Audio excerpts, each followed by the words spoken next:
rapturous reception for the Indian team as they're introduced. They have the inside running here, and if they don't win it, it won't be from lack of effort on the part of the crowd. Jamaica second from the inside.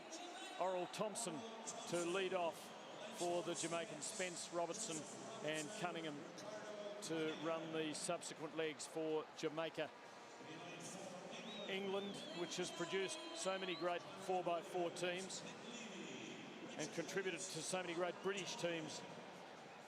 Conrad Williams, Nick Levy, Richard Yates and Robert Tobin running for England. Bahamas right in this. They had two finalists in the men's individual 400. Andretti Bain, who just missed the final, is not running here. I'm not sure whether he's left or whether he's injured, but he would have strengthened the team further. Here are the Aussies. Yes, here's Joel Milburn, who had a rest in the heat in this event, and he's come through. Ben Offrens is actually not performing in this 4x4 tonight, mainly because he hasn't really been well going this event. So we've got Joel Milburn as the first runner, Kevin Moore as the second runner, Brendan Cole third, and Sean Rowe will be bringing us home fourth runner. But I have to say, Tim, I think probably the favourite going in this, I did call it in the women's, didn't get it quite right, but might put a little bit of money on this. I think Kenya is going to be very difficult to beat. And for all our viewers at home, the last runner for Kenya is Mutai, who ended up just beating Sean Rowe in the 400-metre final. Well, it could be a rematch because Sean Rowe is anchoring Australia. And wouldn't that be something if they were shooting it out on the last leg of this last event at the track and field competition at these Commonwealth Games of 2010.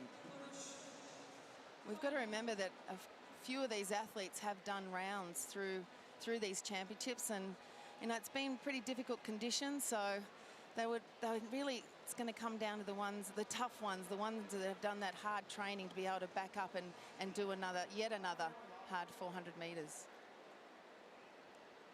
So up they come. Botswana the outside, followed by Wales, Kenya, Australia in adjacent lanes.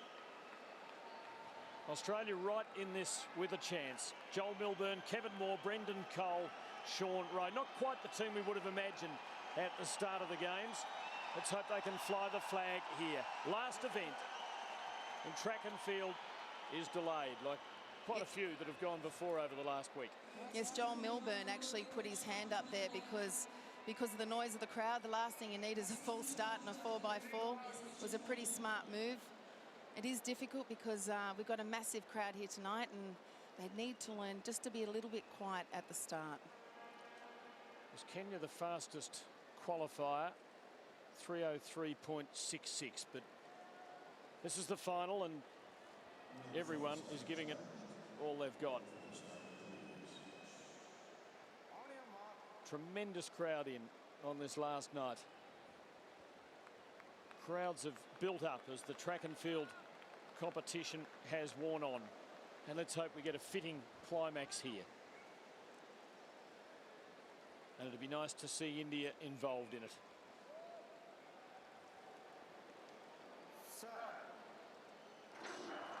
Away, Botswana on the outside, slow. Wales, then Kenya, then Joel Milburn for Australia.